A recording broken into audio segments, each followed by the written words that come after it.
नमस्कार विद्यार्थी मित्रांनो, मी रामजी टेक सरकारी आपल्या मराठी मातृभाषेतील यूट्यूब चॅनलवरती मी तुमचं पुन्हा एकदा सर्वांचं स्वागत करतो.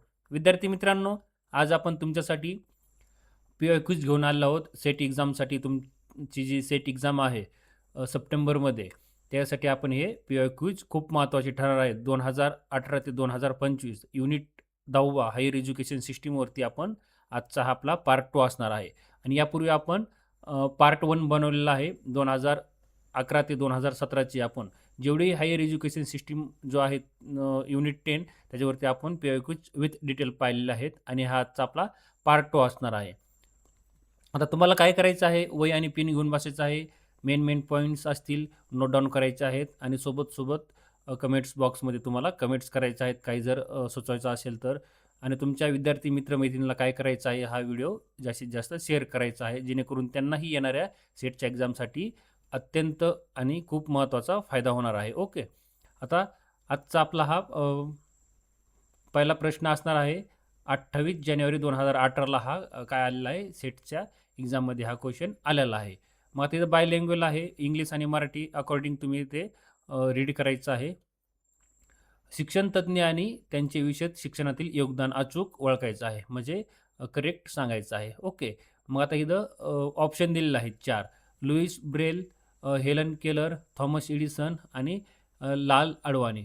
तर मग इथं तुम्हाला काय दिलेलं आहे, पेअर सिलेक्ट करायचं आहेत. ए कॉलम आणि बी कॉलम. ओके. तर मग करेक्ट ऑप्शन असणार आहे आपलं पर्याय सी इथे. ओके.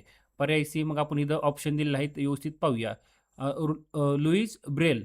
मग आता हे लुईस ब्रेल कायसाठी काम करता?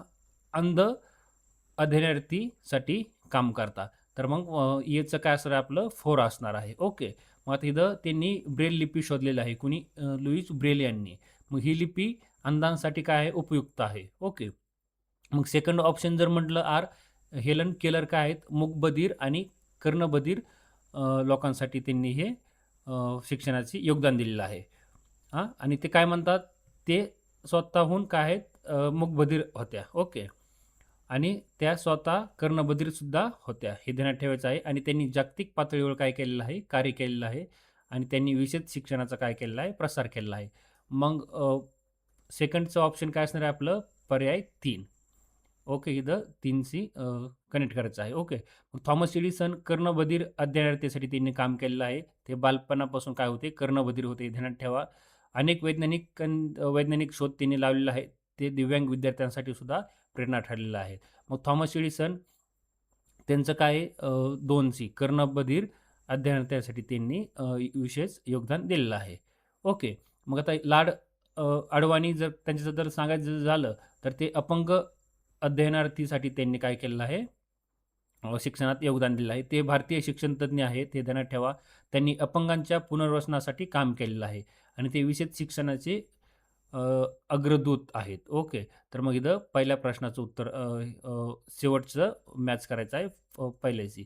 आता इथं जर कलेक्ट जर म्हटलं, तर पर्याय सी असणार आहे आपला. ओके. चला दुसरा प्रश्न पाहूया.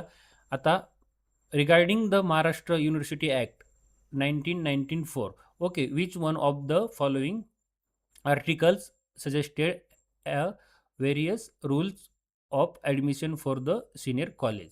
मग महाराष्ट्र विद्यापीठ कायदा 1994 नुसार पुढीलपैकी कोणत्या कलमाने वरिष्ठ महाविद्यालयांसाठी प्रवेशाचे नियमन सूचित केले आहेत? तर मग इथं काही कलम दिलेले आहेत. 1994चा जो ॲक्ट आहे महाराष्ट्र विद्यापीठ त्याच्या अंतर्गत कलम दिलेले आहेत. ते सांगायचं आहे. ओके.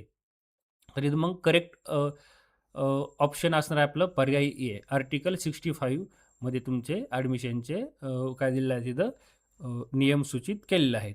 आता मग बाकीचे कलम जर म्हटलं, तर कलम 65 म्हणजे act 65, article 66, article 67, article 68.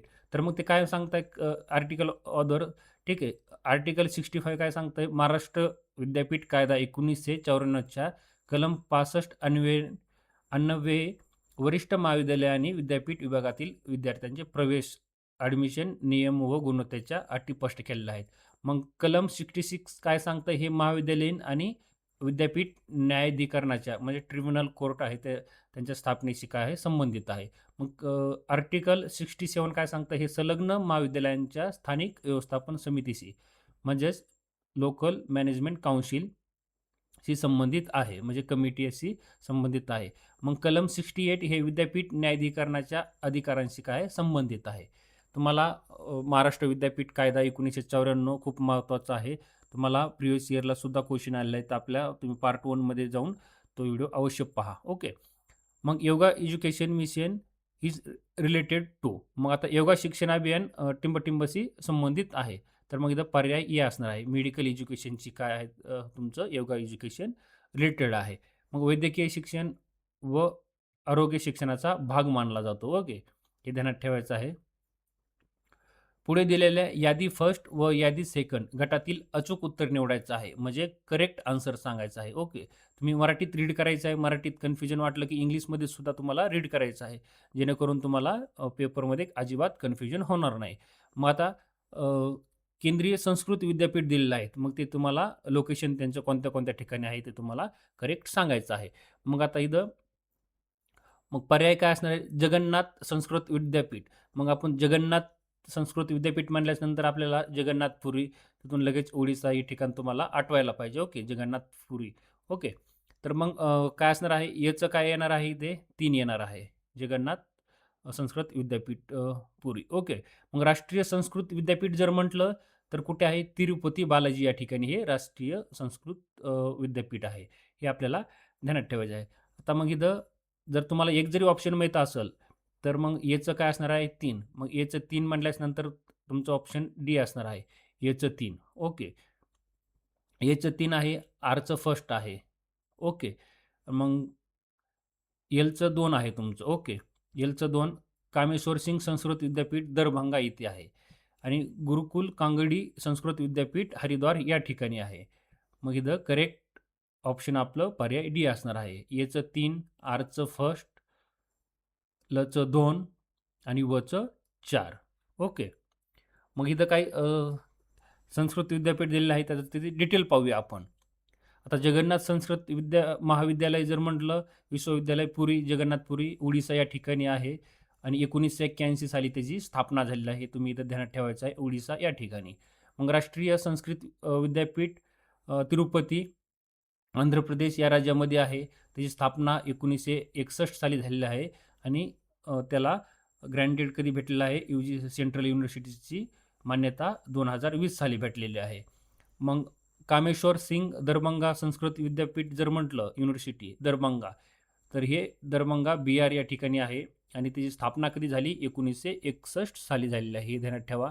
Located मग आता गुरुकुला कांगनी विश्वविद्यालय हरिद्वार. मग हे हरिद्वार कुठे येते? उत्तराखंड या ठिकाणी आहे. मग त्याची स्थापना कधी झाली? 1902 साली आणि कोणाद्वारे केली? स्वामी श्रद्धानंद यांच्याद्वारे. मग ग्रँटेड कधी भेटलेलं आहे त्याला? डीम्ड युनिव्हर्सिटीची 1962 साली त्याला मान्यता भेटलेली आहे. हे खूप महत्त्वाचे सेंट्रल संस्कृत विद्यापीठ आहे, ते तुम्ही ध्यानात ठेवा. What is the full form of ICSSR? तर मग ICSSRचा तुम्हाला पूर्ण विस्तार सांगायचा आहे. तर मग इथं काय असणार आहे? पर्याय A, Indian council of social science research. Okay. मग Indian council of social science research. मग आता त्याच्याबद्दल जर सांगायचं झालं इंडियन काउन्सिल ऑफ सोशल सायन्सबद्दल, तर त्याची स्थापना कधी झालेली आहे? 1969 साली. कुठे? नवी दिल्ली या ठिकाणी. मग ही संस्था सोशल सायन्स संशोधनाला काय देते? चालना देते. सामाजिक विज्ञानमधील ही एक नावाजलेली संस्था आहे. कोणती? Indian council of social science research. तांत्रिक व वैज्ञानिक शिक्षण हे टिंबटिंब प्रणालीमध्ये दिले जात होते. तर कधी दिले जात होते? योग्य पर्याय असणार आहे वैदिक सिस्टीम ऑफ एज्युकेशनमध्ये हे तांत्रिक शिक्षण दिले जात होते. म्हणजे त्याला काय म्हणता येईल? Technical and scientific education was given in वैदिक सिस्टीम ऑफ एज्युकेशन. आता इथं पूर्ववैदिक शिक्षण जर म्हटलं तर या काळातील कोणत्याही औपचारिक तांत्रिक किंवा वैज्ञानिक शिक्षण पद्धतीची प्रमाणित माहिती उपलब्ध नाही आहे. बुद्धिस्ट शिक्षण आहे, प्रामुख्याने बौद्ध तत्त्वज्ञान, धार्मिक नियम. ठीक आहे. इस्लामिक शिक्षण जर म्हटलं मक्तब आणि मदरसा पद्धतीमध्ये शिक्षणाचा मुख्य भर दिलेला आहे. UGCने प्रसिद्ध केलेल्या यादीनुसार टिंबटिंब राज्यात सर्वात जास्त विद्यापीठे आहेत. According to UGC list published the state with the most universities is. म्हणजे कोणत्या राज्यामध्ये जास्त लिस्ट आहेत. पण आता इथं उत्तर प्रदेश दिलेला आहे, महाराष्ट्र दिलेला आहे, तामिळनाडू आणि राजस्थान. मग करेक्ट ऑप्शन असणार आहे आपलं पर्याय डी राजस्थान. पण आता इथं एम-एच सेट 2019च्या अंतिम उत्तर तालिकेनुसार काय दिलं उत्तर प्रदेश दिलं ओके. पण त्यावेळेस यू-जी-सीच्या 2019च्या लिस्टमध्ये राजस्थान अव्वल टॉपला होतं. म्हणून हे राजस्थान उत्तर असणार आहे. मग आता सध्याच्या जर म्हटलं करंट ह्याच्यामध्ये तर उत्तर प्रदेशमध्ये 109 विद्यापीठ आहेत हे ध्यानात ठेवा. गुजरातमध्ये 100 विद्यापीठ आहेत आणि आपल्या महाराष्ट्र राज्यामध्ये 95 विद्यापीठे आहेत. आणि राजस्थान जर म्हटलं तर 4थ्या स्थानावर आहे 94 विद्यापीठासह. ओके, हे तुम्हाला एक्स्ट्रा फॅक्ट्समध्ये ही माहिती असणं गरजेचं आहे. विविध विद्याशाखेतील मूक कोर्सेस विकसित करण्यासाठी एम-एच-आर-डीने 8 राष्ट्रीय कोऑर्डिनेटरपैकी टिंबटिंब ही एक संस्था नामित केलेली आहे. Okay, for creation and development of MOOC courses in different discipline MHRD has notify is one of the 8 national coordinators.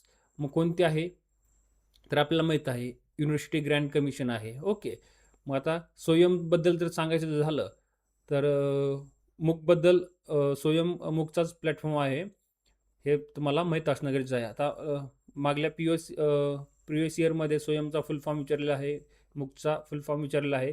मग स्वयंचा जर फुल फॉर्म जर म्हटलं तर लिहून घ्या, study web of active learning for young aspiring minds. Okay, मग मूकचा फुल form जर म्हटलं तर massive open online course. Okay,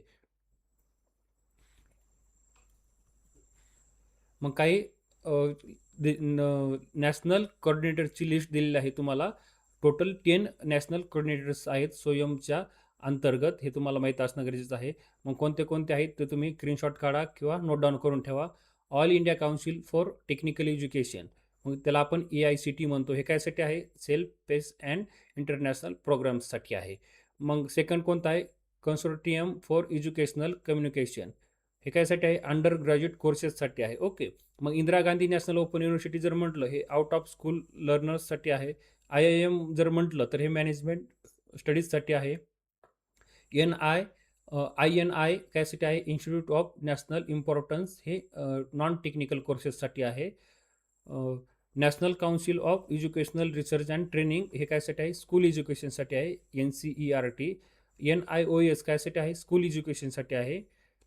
national institute of technical teachers training and research, मग हे टीचर ट्रेनिंगसाठी आहे. Okay, coordinates 8. आणि 9वा कोणता आहे? MPTEL national programme on technology enhance learning, हे इंजिनिअरिंगसाठी आहे स्पेसिफिक.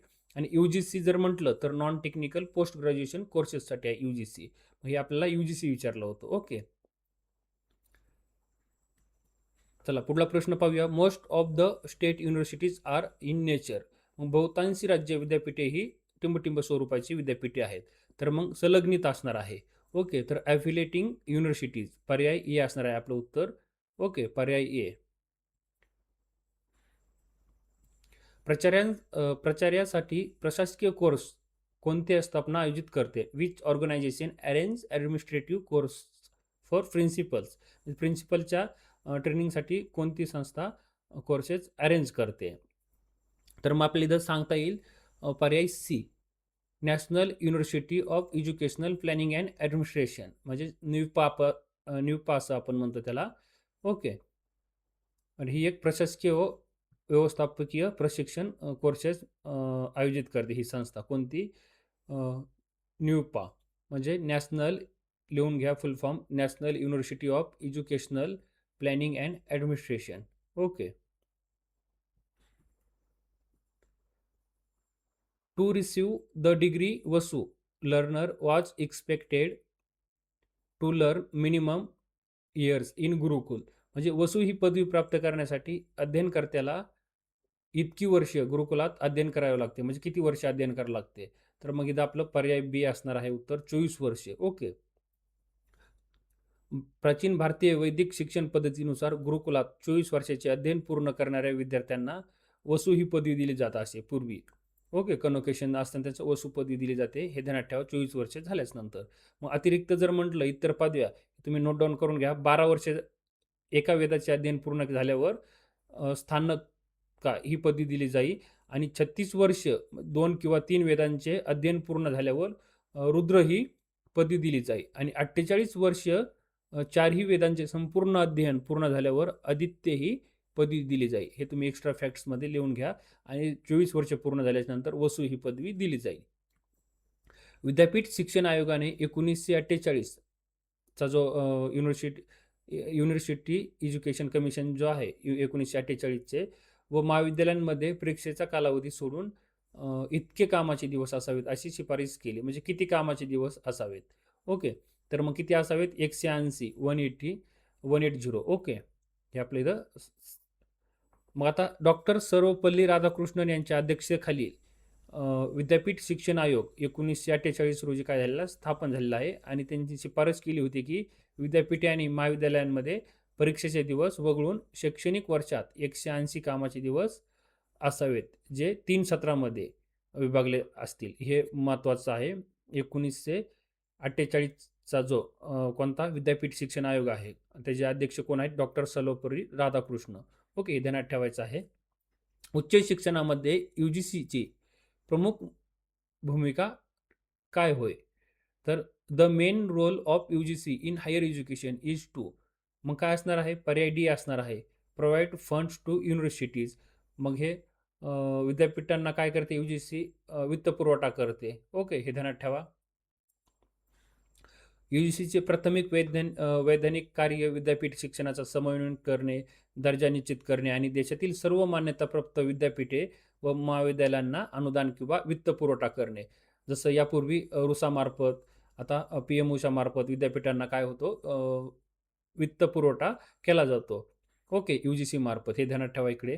राष्ट्रीय पर्यावरणीय अभियांत्रिकी संशोधन संस्था टिंबटिंब या ठिकाणी स्थापित केली आहे. National environmental engineering research institute म्हणजेच त्याला आपण निरी म्हणतो. इज इस्टॅब्लिश्ड ॲट म्हणजे त्याचं लोकेशन सांगायचं आहे. मग कुठे आहे निरी तर नागपूर महाराष्ट्र या ठिकाणी निरीचं काय आहे मुख्यालय आहे. हे ध्यानात ठेवायचं आहे. मग आता इथं निरीबद्दल जर सांगायचं झालं तर निरीचा फुल फॉर्म काय national environmental engineering research institute. म्हणजे स्थापना जर म्हटलं कधी झालेलं आहे नोट डाऊन करा 1958 मध्ये नागपूर महाराष्ट्र येथे जी स्थापना झालेली आहे. आणि ही एक संस्था वैज्ञानिक आणि औद्योगिक संशोधन परिषदेच्या म्हणजे CSIRच्या अंतर्गत पर्यावरण विज्ञान आणि अभियांत्रिकी क्षेत्रात संशोधन करणारी सर्वोच्च राष्ट्रीय प्रयोगशाळा आहे. मग तुम्ही मला कमेंट करून सांगायचं आहे CSIRचा फुल फॉर्म मला तुम्ही इथं कमेंट करून सांगायचं आहे CSIRचा. ओके. मग आता इथं अदर जर म्हटलं ऑप्शनमधील ऑप्शन जर म्हटलं तर कलकत्तामध्ये कोणत्या कोणत्या संस्था आहेत, पणजीमध्ये कोणत्या कोणत्या संस्था आहेत, चेन्नईमध्ये कोणत्या कोणत्या, तर इथं व्यवस्थित तुम्ही नोट डाऊन करून घ्या. आता नागपूरमध्ये जर आपण आताच पाहिलं निरी आहे 1958 साली त्याची स्थापना झालेली आहे. मग तिथं नॅशनल फायर सर्व्हिस कॉलेज आहे, राष्ट्रीय अग्निशमन सेवा महाविद्यालय 1956 साली त्याची स्थापना झालेली आहे. CICR म्हणजे central institute for cotton research ही एक संस्था आहे 1976 साली ती स्थापना झालेली आहे. आणि अजून एक संस्था आहे CCRI म्हणजेच आपण त्याला सेंट्रल सायट्रस रिसर्च इन्स्टिट्यूट असं म्हणतो. म्हणजे हे लिंबू संत्रा संशोधन केंद्र आहे. मग ती स्थापना कधी झालेली आहे 29 नोव्हेंबर 1985 साली. ओके. आता मग कलकत्तामध्ये अँथ्रोपॉलॉजिकल सर्वे ऑफ इंडिया आहे म्हणजे त्याला ANSI असं म्हणतो आपण. म्हणजे भारतीय मानववैज्ञानिक सर्वेक्षण 1945 सालीची स्थापना झालेली आहे. BSI botanical survey of India 1890 साली स्थापना झालेली आहे आणि त्याला 1954 साली रिकग्नाइज केलेलं आहे. ओके. मग ISI इंडियन स्टॅटिस्टिकल इन्स्टिट्यूट ही एक खूप नावाजलेली संस्था आहे. त्याची स्थापना 1931 साली झालेली आहे. Zoological survey of India ZSI 1961 साली 1916 साली त्याची स्थापना झालेली आहे. NITTR कोलकाता म्हणजेच त्याला आपण national institute of technical teachers training and research Kolkata असं म्हणतो. त्याची स्थापना 1965 साली झालेली आहे. ही पहिली तांत्रिक शिक्षक प्रशिक्षण संस्था आहे. कोणती NITTR कोलकाता ही पहिली तांत्रिक शिक्षण प्रशिक्षण संस्था आहे म्हणजे शिक्षकांसाठी राष्ट्रीय स्तरावरती. ओके. मग पणजी गोवा या ठिकाणी NIO आहे नॅशनल इन्स्टिट्यूट ऑफ ओशनोग्राफी आहे, राष्ट्रीय समुद्र विज्ञान संस्था असं म्हणतो आपण. 1966 साली त्याची काय झालेली आहे स्थापना झालेली आहे. मग आता इथं नंतर गोवा पणजीमध्ये NCPOR आहे national centre of national centre for polar and ocean research. 1998 साली त्याची स्थापना झालेली आहे. मग चेन्नई या ठिकाणी सेंट्रल लेदर रिसर्च इन्स्टिट्यूट आहे. 1948 साली त्याची स्थापना झालेली आहे. National institute of ocean technology NIOT 1993 साली त्याची स्थापना झालेली आहे. आणि दुसरी आताच आपण पाहिलं NITTR चेन्नई, ही राष्ट्रीय स्तरावरती शिक्षकांना प्रशिक्षण व संशोधन दिलं जातं. 1964 साली ही संस्था इथे स्थापन झालेली आहे. हे तुम्हाला महत्त्वाच्या संस्था आहेत. येणाऱ्या आगामी काळामध्ये तुम्हाला लोकेशन आणि त्या संस्थाच्या रिलेटेड विचारलं जाऊ शकतं. Established year. Okay. Supreme Court was directed in judgment given in 1991 to make the subject. म्हणजे सर्वोच्च न्यायालयाने 1991 साली दिलेल्या निवाड्यानुसार टिंबटिंब हा विषय महाविद्यालयीन अभ्यासक्रमात अनिवार्य केला आहे. कोणता विषय अनिवार्य केलेला आहे? तर इथं पर्याय बी असणार आहे, एन्व्हायरमेंटल स्टडी, म्हणजेच पर्यावरण अभ्यास.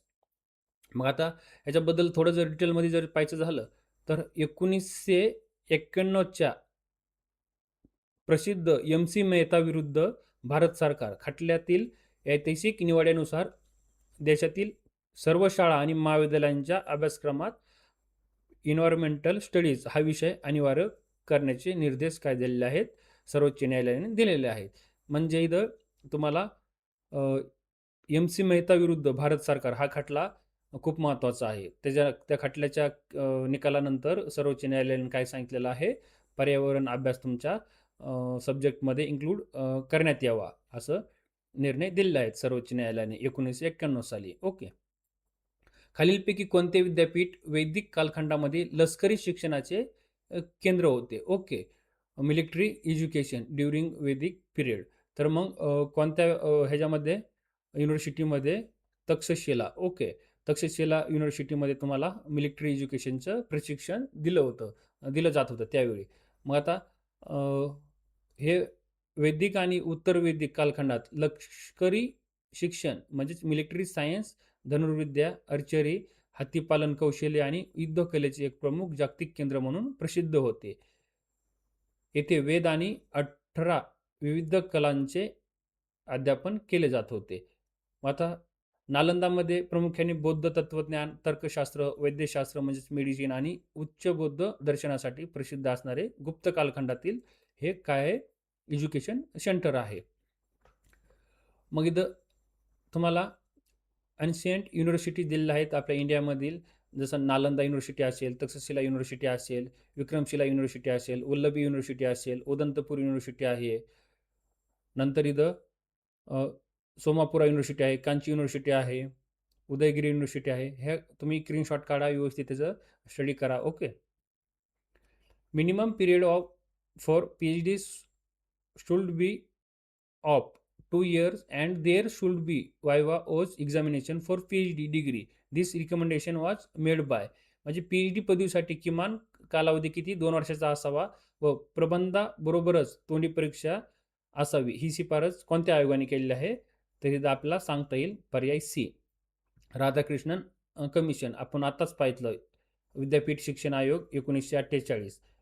ओके. तर त्यांनी राधाकृष्णन आयोग यांनी सांगितलेलं आहे तुमची PhD डिग्री साठी किमान 2 वर्ष असावे आणि तुमचा वायवा एक्झामिनेशन असणं खूप गरजेचं आहे, म्हणजे तोंडी परीक्षा असावी. अशी शिफारस कोणी केली आहे? राधाकृष्णन कमिशन यांनी. कधी? 1948 साली. मग ज्याचे अध्यक्ष डॉक्टर सर्वपल्ली राधाकृष्ण हे होते. हे तुम्ही इथं ध्यानात ठेवायचं आहे. स्वातंत्र्य मिळाल्यानंतर भारतामध्ये स्थापन झालेल्या पहिल्या विद्यापीठ शिक्षण आयोगाने. ओके. स्वातंत्र्य मिळाल्यानंतर पहिलाच शिक्षण आयोग आहे विद्यापीठ शिक्षण आयोग 1948. त्याचे अध्यक्ष कोण? डॉक्टर सर्वपल्ली राधाकृष्णन. ओके. त्यांनी सांगितलेलं आहे तुमची PhD डिग्री पदवीसाठी किमान संशोधन कालावधी 2 वर्ष असावा आणि तुम्ही थेसिस सबमिट केल्याच्या नंतर तुमचा अधिकृत तोंडी परीक्षा वायवा ओस एक्झामिनेशन घेतली जावी, अशी शिफारस केलेली आहे. ओके. आता मग इथं काय एज्युकेशन कमिशन दिलेलं आहेत आपल्या इंडियामध्ये स्वातंत्र्य भेटल्याच्या नंतर? 1948ला राधाकृष्णन कमिशन आहे, म्हणजे त्याला आपण युनिव्हर्सिटी एज्युकेशन कमिशन असं म्हणतो. चेअरमॅन डॉक्टर S राधाकृष्णन आहे. 1952-53 मुदालियर कमिशन आहे, सेकंडरी एज्युकेशन कमिशन म्हणतो आपण. त्याचे चेअरमन कोण आहेत? Doctor A. Lakshmana Swami Mudaliar. Okay. मग 1964-66 कोठारी कमिशन आहे, त्याला आपण एज्युकेशन कमिशन म्हणतो. चेअरमन आहे डॉक्टर डी.एस. कोठारी. 2005 ते 2009 नॅशनल नॉलेज कमिशन आहे. त्याचे चेअरमन आहेत डॉक्टर श्याम पित्रोदा. आणि आत्ता आपण लेटेस्टमध्ये पाहतो NEP 2020 म्हणजे नॅशनल एज्युकेशन पॉलिसी 2020. ओके, हे तुम्ही स्क्रीनशॉट काढा. टीचर एज्युकेशन इज म्हणजे शिक्षण हे टिंबटिंब होय. तर काय आहे? शिक्षण प्रोफेशनल असणार आहे. ओके, व्यावसायिक शिक्षण आहे. टीचर एज्युकेशन हे एक प्रोफेशनल एज्युकेशन आहे. यामध्ये केवळ अध्यापनाची कौशल्यच शिकवली जात नाहीत, तर शिक्षकी व्यवसायाशी संबंधित आचारसंहिता, मानसशास्त्रीय दृष्टिकोन, विशेष ज्ञान आणि व्यावसायिक जबाबदाऱ्यांचे प्रशिक्षण दिले जाते. उदाहरणार्थ जसं तुमचं B.Ed असेल, D.Ed असेल, M.Ed असेल, तर हे टीचर एज्युकेशन प्रोफेशनल एज्युकेशन आहे. ओके. भारतातील शिक्षण खात्याचे नाव मानव संसाधन विकास मंत्रालय असे कोणत्या साली करण्यात आलेले आहे? म्हणजेच ह्युमन रिसोर्स डेव्हलपमेंट हे नाव कधी करण्यात आलेलं आहे? तर मी इथं ऑप्शन दिलेलं आहे. तर मग आता 1986 अधिकृत उत्तर आहे MS सेटच्या आपल्या अधिकृत उत्तर तालिकेनुसार 1986. पण इथं काय दिलेलं आहे? NEP 1986 मध्ये हे कोणाच्या काळामध्ये? राजीव गांधी सरकारच्या काळामध्ये जे NEP म्हणजेच राष्ट्रीय शिक्षण धोरण 1986 लागू झाल्यानंतर या नावाबद्दल पूर्ण काय झालेलं आहे? गती भेटलेली आहे. आता ऐतिहासिक वस्तुस्थिती जर म्हटलं, अधिकृतरित्या शिक्षण मंत्रालयाचे नाव बदलून मानव संसाधन विकास मंत्रालय MHRDC म्हणजे आपण त्याला ह्युमन रिसोर्स डेव्हलपमेंट असं म्हणतो. Okay, ministry of human resource development. मग ही घोषणा कधी झाली? 26 सप्टेंबर 1985 रोजी करण्यात आलेली आहे. मग इथं 85 ऑप्शन असतं तर 85 केलं असतं आपण, पण इथं ऑप्शन म्हणजे काय आहे? 1986. तर मग आपलं करेक्ट ऑप्शन पर्याय 1986 असणार आहे. आणि आता करंटमध्ये जर म्हटलं तर NEP मध्ये काय झालेलं आहे? शिक्षण मंत्रालय केलेलं आहे नाव. कशाचं? MHRDCचं नाव बदलून NEP 2020 मध्ये मिनिस्ट्री ऑफ एज्युकेशन असं करण्यात आलेलं आहे. हे तुम्ही इथे ध्यानात ठेवा. खालीलपैकी कोणती संस्था उच्च शिक्षणातील संशोधनासाठी वित्त पुरवठा करत नाहीये? तर मग इज नॉट म्हटलेलं आहे, फंडिंग करत नाहीये हायर एज्युकेशनमध्ये. तर मग कोणती संस्था आहे? तर इथं NCTE आहे. कोणती? National council for teacher education. Okay. मग त्याची जर स्थापना जर म्हटलं तर राष्ट्रीय शिक्षण परिषद असं म्हटलं जातं. 1995 मध्ये त्याची स्थापना झालेली आहे. ही भारतातील शिक्षणाचे म्हणजे टीचर एज्युकेशनचे नियमन आणि दर्जा राखण्याचे काम करणारी एक नियामक संस्था आहे, म्हणजेच रेग्युलेटरी बॉडी आहे. आणि ही संस्था उच्च शिक्षणासाठी थेट वित्त पुरवठा करत नाहीये. आता अदर जर 3 ऑप्शन जर म्हटलं, DBT आहे म्हणजे डिपार्टमेंट ऑफ बायोटेक्नॉलॉजी. त्याची स्थापना कधी झालेली आहे? 1986 साली. हा विभाग विज्ञान आणि तंत्रज्ञान मंत्रालयाच्या अंतर्गत जैवतंत्रज्ञान क्षेत्रातील उच्च संशोधनासाठी मोठ्या प्रमाणावरती वित्त पुरवठा करते. हे ध्यानात ठेवा. इथं DST आहे म्हणजे department of science and technology. ही विज्ञान आणि तंत्रज्ञान विभागाची रिलेटेड आहे. म्हणजे स्थापना कधी झालेली आहे? 1971 साली.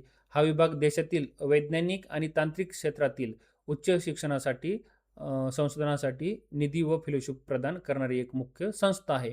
मग ICSSR म्हणजेच काय? Indian council of social science research. ही भारतीय सामाजिक विज्ञान संशोधन परिषद संस्था आहे.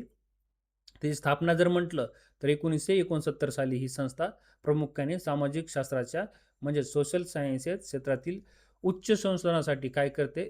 वित्त पुरवठा किंवा फेलोशिप दिली जाते. हे तुम्हाला बाकीच्या संस्था पण माहीत असणं गरजेचं आहे.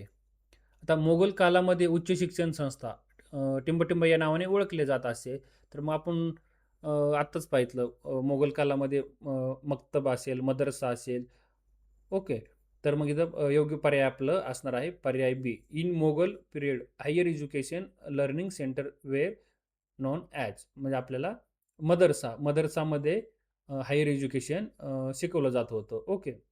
मध्ययुगीन किंवा मोगल कालखंडातील मुस्लिम शिक्षण पद्धतीमध्ये हायर एज्युकेशन केंद्रे मदरसा म्हणून ओळखली जातात असे. मग प्रामुख्याने प्रगत अरबी भाषा असेल तिथं, फारसी साहित्य असेल, व्याकरण असेल, तत्त्वज्ञान कायदा असेल आणि खगोलशास्त्राचे शिक्षण इथे दिले जातं असे. मग मक्तबमध्ये हे प्राथमिक शिक्षणाचे प्रायमरी एज्युकेशनचे केंद्र आहे. मग इथे अक्षरांची ओळख असेल, प्राथमिक गणित असेल आणि कुराणातील आयातीचे वाचन शिकवले जात असे.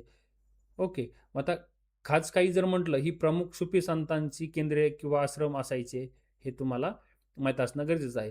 मग आता इथं मुस्लिम पिरियडमध्ये एज्युकेशन सेंटर दिलेले आहेत. जसं की आपण इथं मक्तबमध्ये तुम्हाला इथे प्रायमरी शिक्षण शिकवलं जातं असे मक्तबमध्ये रीडिंग, रायटिंग असेल, प्रायमरी रिलेशन्स एज्युकेशन असेल, ओके, बेसिक लिटरेसी असेल, ओके, इथं मक्तबमध्ये शिकवलं जातं असे. मग मदरसामध्ये तुम्हाला इथं हायर एज्युकेशन शिकवलं जातं असे advance studies in literature, logic, philosophy, astronomy, mathematics इथं तुम्हाला मदरसामध्ये शिकवत असे मुस्लिम काळामध्ये. रुसा योजना ही प्रामुख्याने टिंबटिंबसाठी ओळखली जात असे. मी आताच तुम्हाला यापूर्वी सांगितलं पी-एम उषा असेल, रुसा असेल. ओके, रुसाचं नाव बदलून आता पी-एम उषा असं करण्यात आलेलं आहे. हे तुम्ही इथे एक्स्ट्रा ध्यानामध्ये ठेवा. ठीक आहे. तर मग इथं आपलं योग्य पर्याय असणार आहे पर्याय C. Funding to state level higher education, म्हणजे रुसा ही संस्था फंडिंग करते हायर एज्युकेशनसाठी. ओके. तर मग रुसाचं फुल फॉर्म जर म्हटलं तर लिहून ठेवा, राष्ट्रीय उच्चतर शिक्षण अभियान, म्हणजेच रुसा होय. ओके. ही केंद्र सरकारद्वारे 2013 मध्ये सुरू करण्यात आलेली एक महत्त्वपूर्ण योजना आहे. मग या योजनेचा मुख्य उद्देश जर म्हटलं, देशातील पात्र राज्यस्तरीय उच्च शिक्षण संस्था आणि विद्यापीठ धोरणात्मक व महत्त्वपूर्ण विद्यापुरवठा करणे, असं ह्या रुसाचं प्रमुख कार्य आहे. विविध जीवांचे आणि त्यांच्या पर्यावरणाशी असणाऱ्या संबंधांचा अभ्यास करणाऱ्या शास्त्रास टिंबटिंब असे म्हणतात. तर मग आपल्याला सांगायचं आहे, काय म्हणतात इथं? योग्य उत्तर असणार आहे आपलं पर्याय C. Ecology, the science that deals with the relationship of various organism with their environment is known as. तर मग काय असणार? Ecology. Option C will be correct. Okay. तर मग विविध सजीव ऑर्गॅनिझम असतील आणि त्यांचे अवतीभोवतीचे पर्यावरण, एन्व्हायरमेंट यांच्याशी परस्परांचा वैज्ञानिक अभ्यास करणाऱ्या शास्त्राला इकोलॉजी असं म्हटलं जातं, म्हणजे पर्यावरण शास्त्र. Option C. मग अँथ्रोपॉलॉजी जर म्हटलं, मानव वंशशास्त्र आहे. यामध्ये मानवाचा उगम, त्यांचा विकास, संस्कृती अँथ्रोपॉलॉजीमध्ये शिकवलं जातं. इकॉनॉमिक्समध्ये जर म्हटलं तर आपल्याला माहीत असेल अर्थशास्त्र. ओके. यात प्रामुख्याने संपत्तीचे उत्पादन, वितरण आणि उपयोग, आर्थिक घटकांचा अभ्यास केला जातो. जिओलॉजी जर म्हटलं तर हे भूगर्भशास्त्र आहे. ओके. यामध्ये पृथ्वीची रचना, तिचे खडक, खनिजे आणि अंतर्गत बदलणाऱ्या भौतिक प्रक्रियेचा अभ्यास इथे जिओलॉजीमध्ये केला जातो. UGC has been introduced induction course for teacher in higher education to. मग UGCने उच्च शिक्षणातील शिक्षकांसाठी इंडक्शन कोर्स सुचवलेला आहे. तर मग कोणता आहे? पर्याय बी असणार आहे, प्रिपेअर फॉर टीचिंग. ऑप्शन बी. ठीक आहे. मग आता UGC ने 2019 मध्ये उच्च शिक्षण संस्थांमध्ये नव्याने रुजू झालेल्या नियमित प्राध्यापकांसाठी फॅकल्टी इंडक्शन प्रोग्राम, ओके, अनिवार्य केला आहे. हे आपल्याला ध्यानात ठेवायचं आहे. कोणता? Faculty induction programme, prepare for teaching. Swayam हा उपक्रम विकसित केला आहे. आपण आता स्वयंबद्दल अगोदरच पाहिलेलं आहे. स्वयंचा फुल फॉर्म वगैरे तुम्हाला सांगितलेला आहे, study web of active learning for young aspiring minds. ठीक आहे. तर मग स्वयं हा उपक्रम विकसित केला आहे. कशासाठी विकसित केला आहे? तर वरीलपैकी सर्व, मग टेक्निकल सब्जेक्ट्स असतील त्याच्यामध्ये, ह्युमॅनिटीज सब्जेक्ट्स असतील त्याच्यामध्ये, मॅनेजमेंट सब्जेक्ट्स असतील. ओके. मग all the above subjects are correct. Okay. मग वरीलपैकी सर्व विषयाचा योग्य. आता स्वयंबद्दल आता सांगितलं आपण, स्वयंचा फुल फॉर्म लिहून घ्या, study web of active learning for young aspiring mind. Okay. आणि या मूक प्लॅटफॉर्मची रचना इयत्ता 9वी पासून ते पदवीपर्यंतच्या सर्व विद्यार्थ्यांसाठी इथे करण्यात आलेले आहे. जसे की यावर तांत्रिक, इंजिनिअरिंग, मानवविद्या, ह्युमॅनिटीज असेल, सामाजिक शास्त्रे, विज्ञान व्यवस्थापन, मॅनेजमेंट, या सर्व शाखांचे कोर्सेस इथे काय आहेत? स्वयंमध्ये उपलब्ध आहेत. पर्यावरण शिक्षण हे फक्त जाणीव, जागृती व ज्ञान नव्हे, तर त्यामध्ये टिंबटिंबचा विकास ही अभिप्रेत आहे. तर काय योग्य पर्याय? Proper attitude. Okay. Option C. Environmental education is not just awareness and knowledge, but it is also development of proper attitude. Option C will be correct there. Okay. तर मग काय आहे योग्य सांगितलेलं आहे आपण अभिवृत्ती पर्याय सी. मग संयुक्त राष्ट्रांच्या टिबिलिसी परिषदेनुसार टिबिलिसी डिक्लरेशन पर्यावरण शिक्षणाचा मुख्य उद्देश केवळ माहिती देणे नसून पर्यावरण प्राप्ती मानवामध्ये योग्य अभिवृत्ती म्हणजेच प्रॉपर ॲटिट्यूड, संवेदनशीलता, मूल्य आणि काळजी घेण्याची भावना विकसित करणे हा आहे. ओके. जेणेकरून लोक पर्यावरणाच्या संरक्षणासाठी सक्रियपणे काय होतील सहभागी होतील. मग टिबिलिसी परिषद जर म्हटलं तर नोट डाऊन करून ठेवा इथं. टिबिलिसी कॉन्फरन्स, टिबिलिसी डिक्लेरेशन असं म्हणता येईल 1977 सालचं आहे. Okay.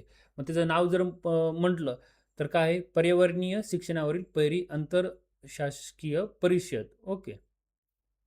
First intro governmental conference on environment education. मग हे आयोजक कोण आहेत त्याचे युनेस्को, UNEP. आणि कालावधी जर म्हटलं 14 ते 26 ऑक्टोबर 1977.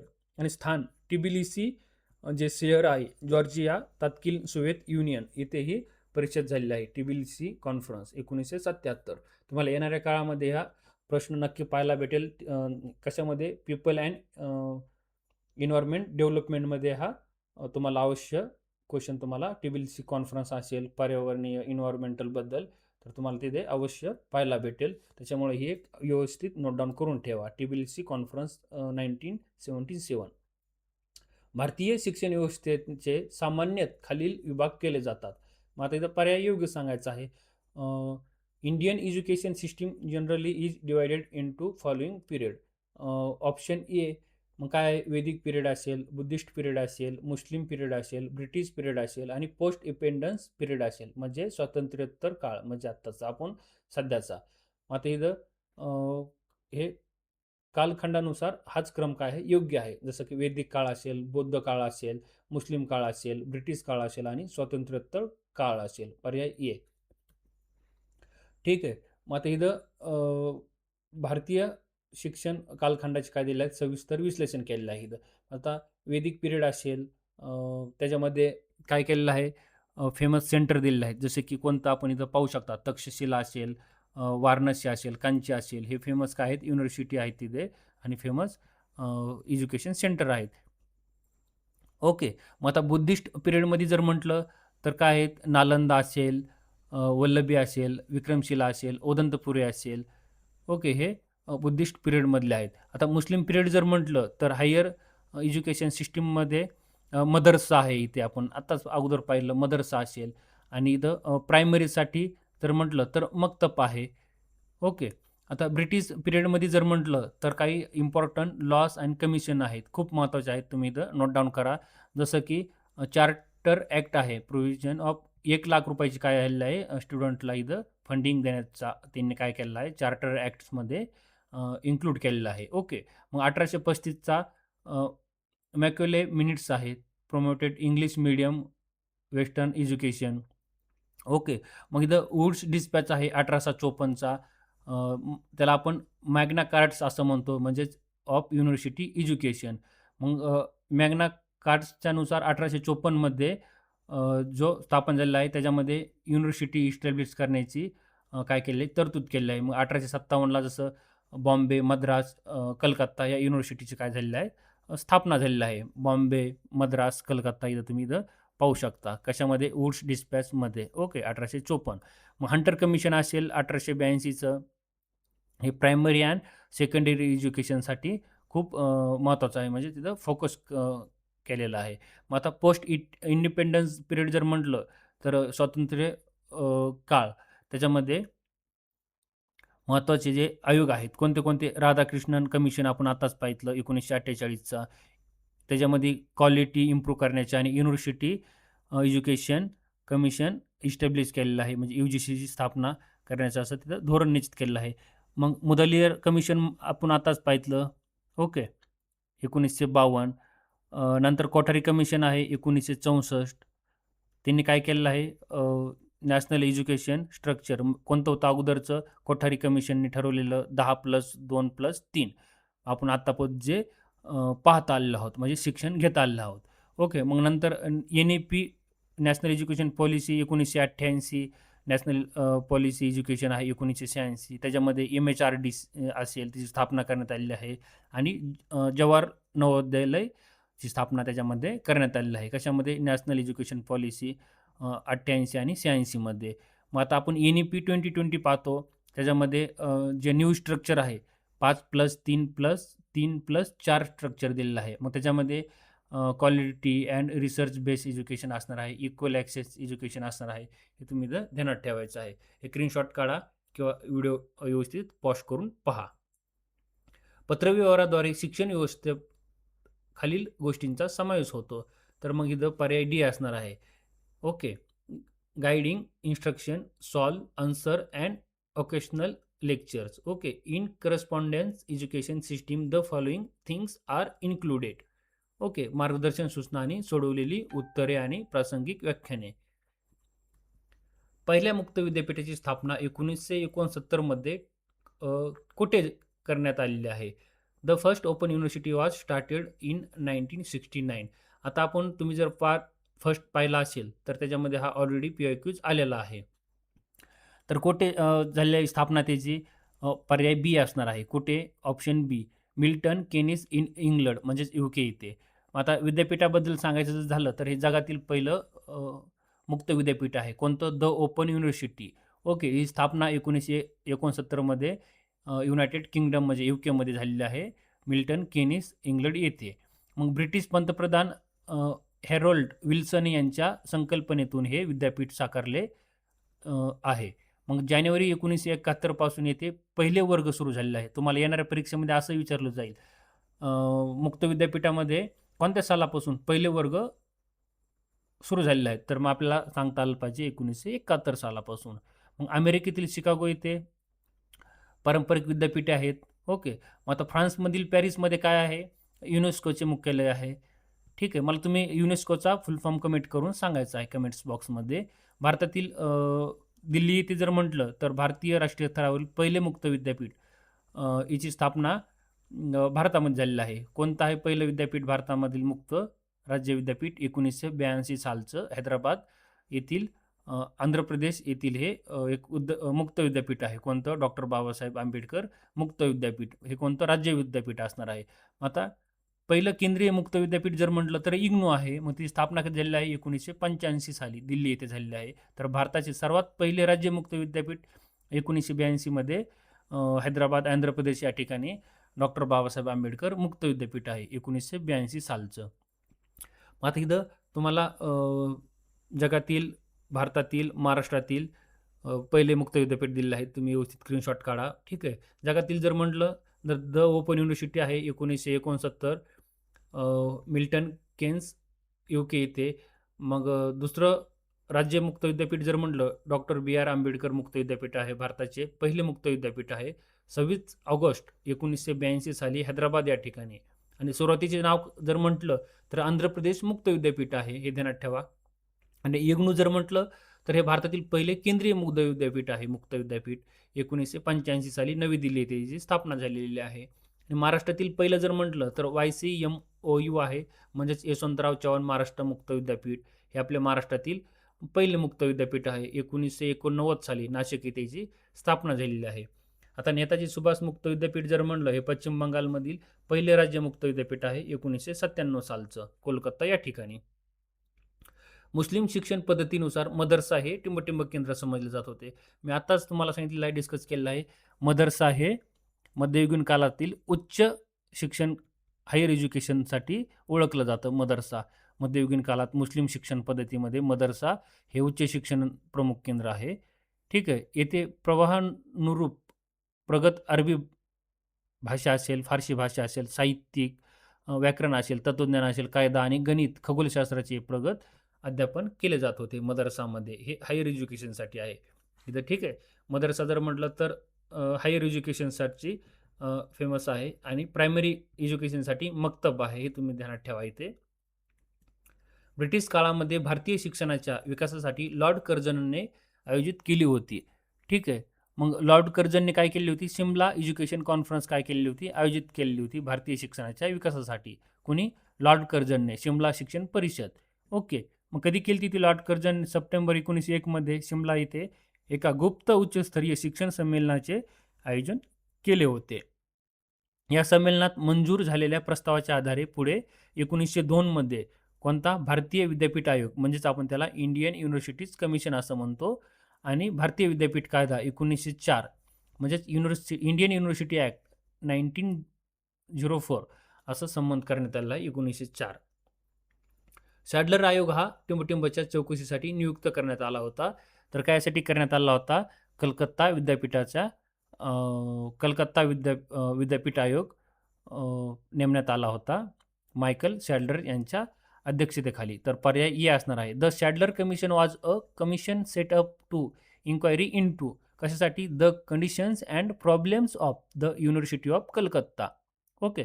मग आता मायकेल सॅडलर यांच्या अध्यक्षतेखाली 1900 कधी नोट डाऊन करा 1917 मध्ये कलकत्ता विद्यापीठात आयोगाची काय झालेली आहे नेमण्यात आलेलं आहे इथे. याचा मुख्य उद्देश जर म्हटलं कलकत्ता विद्यापीठाच्या समस्यांची चौकशी करणे हा होता. तथापि त्यांच्या शिफारशी इतर भारतीय विद्यापीठांनाही लागू पडणाऱ्या ठरल्या. मग आता भारतातील सर्व विद्यापीठांच्या समस्या जर म्हटलं तर यासाठी प्रामुख्याने 1948चा राधाकृष्णन आयोग. ओके. मग त्याला आपण असं म्हणतो युनिव्हर्सिटी एज्युकेशन कमिशन आणि 1902चा आयोग संपूर्ण भारतासाठी कार्यरत ठरला आहे. मग कोणता आहे 1902चा भारतीय विद्यापीठ आयोग Indian universities of commission. Okay. हे ध्यानात ठेवा इथे. बौद्ध शिक्षण परंपरेत गुरु बनण्यासाठी खालील श्रेणीतून जावे लागत असे. कोणत्या श्रेणीतून? In Buddhist educational tradition in order to become a guru the person had to undergo through following series. मग आता काय असणार आहे ऑप्शन? पर्याय डी असणार आहे. ठीक आहे. पर्याय डी जर म्हटलं काय आहे? श्रमण, भिक्खू, उपाध्याय. ओके. हे बरोबर असणार आहे. आता इथं जर ऑप्शन म्हटलं योग्य सांगायचं जर झालं तर मग श्रमण सुरुवातीला पबज्जा संस्कार झाल्यानंतर बौद्ध संघात प्रवेश मिळवणारा नवशिका विद्यार्थी होय. ओके. भिक्खू जर म्हटलं वयाची 20 वर्ष पूर्ण झाल्यावर उपसंपदा संस्कार घेऊन संघांचा अधिकृत पूर्णवेळ सदस्य बनलेला संन्यासी होय. मग उपाध्याय जर म्हटलं किमान 10 वर्ष भिक्खू म्हणून कठोर धार्मिक आणि शैक्षणिक जीवन जगल्यानंतर संघात अध्यापन दीक्षा देण्याचा अधिकार मिळवणारा सर्वोच्च गुरु होय. ठीक आहे, उपाध्याय. आता शिष्य प्रवीण पंडित हे प्रामुख्याने मध्ययुगीन काळातील किंवा संस्कृत पाठ्यशाळांमध्ये पदव्याचे सामान्य संदर्भ आहेत. ब्रह्मचारी पंडित उपाध्याय हे ब्रह्मचारी ही संज्ञा प्रामुख्याने प्राचीन हिंदू वैदिक शिक्षण पद्धतीची आश्रम व्यवस्थाशी संबंधित आहे. आता श्रावक पंडित जर म्हटलं, श्रावक म्हणजे केवळ उपदेश ऐकणारा उपासक गृहस्थ, तो गुरु बनण्याच्या औपचारिक बौद्ध संघ श्रेणीचा भाग नाहीये. ओके. आता वैदिक शिक्षण परंपरेत उपनिषद या शब्दाचा शब्द अर्थ होतो म्हणजे सांगायचं आहे आपल्याला. इन वैदिक educational traditions the words Upanishad literally means. मग काय आहे? पर्याय बी आहे option sitting near Guru to learn म्हणजे गुरुजवळ बसून शिकणे म्हणजेच उपनिषद होय. ओके. वैदिक शिक्षण परंपरेमध्ये. मग आता इथं उपनिषद हा शब्द उप म्हणजे जवळ बसणे, नि म्हणजे निष्ठेने, षड म्हणजे बसणे या धातूपासून उपनिषद हा शब्द काय झालेला आहे? तयार झालेला आहे. याचा शब्दच अर्थ म्हणजे गुरुच्या समीप खाली बसून अध्यात्म विद्या किंवा गुप्त ज्ञान ग्रहण करणे होय. ओके. असा होतो. मग प्राचीन गुरुकुल पद्धतीमध्ये शिष्य गुरुच्या पायाशी बसून हे सर्वोच्च ज्ञान मिळवत असे. आजचा आपला 15 जून 2025चा शेवटचा प्रश्न असणार आहे. जैनवादी शिक्षण परंपरेनुसार अध्ययनाची पहिली पद्धत टिंबटिंब होय. According to Jainism education tradition the first method of learning is. काय असणार आहे? पर्याय बी असणार आहे देशनाश्रवण or careful listening of advice म्हणजे देशनाश्रवण किंवा उपदेशाचे काळजीपूर्वक ऐकणे. ओके. मग हे जैन एज्युकेशन पद्धतीचे मेथड लर्निंग आहे. ओके. विद्यार्थी मित्रांनो, हा आपला पार्ट 2 होता 2018 ते 2025 मधील युनिट 10 हायर एज्युकेशन सिस्टीमवरती जेवढेही PYQs आपण आत्ता पाहिले आहेत. यापूर्वी पार्ट 1 बनवलेला आहे आपण 2011 ते 2017चा. ते तुम्ही आपल्या टेक सर्कल चॅनलवरती ऑलरेडी टाकलेला आहे. व्यवस्थित व्हिडिओ पहा 1 ते 2 वेळेस, तुम्हाला PYQs ऑल क्लिअर होतील. ह्याच्यामध्ये आपण विथ डिटेलमध्ये पाहिलेलं आहे. त्याच्यामुळे येणाऱ्या परीक्षेसाठी खूप महत्त्वाचे हे तुम्हाला डिटेल ॲनालिसिस ठरणार आहे. ओके. अभ्यास करत राहा. Take care. Bye bye.